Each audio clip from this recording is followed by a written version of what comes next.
Dear parishioners and Marian devotees, we are now in the 29th week of Ordinary Time, the third week of October.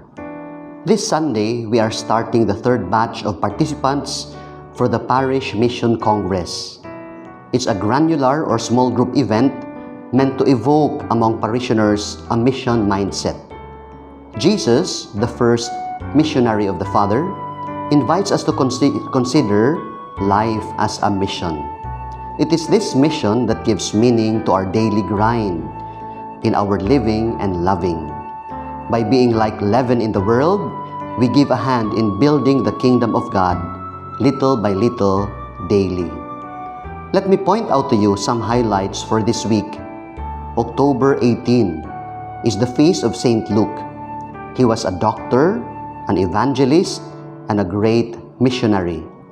Saint Paul the Apostle was his spiritual mentor.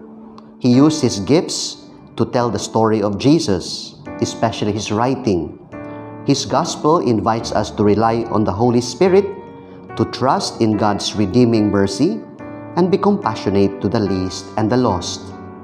On October 22 is the feast of Saint John Paul II. He is one of the greatest popes in the history of the Church, and one very close to us, because he is the only Pope to visit Cebu. The most significant lesson he can teach us is this: do not be afraid. Even in the midst of difficulties, through darkness and disease, he urges us to move forward with courage and faith. Dear parishioners and Marian devotees, may our spiritual journey this week fill us with invigorating hope.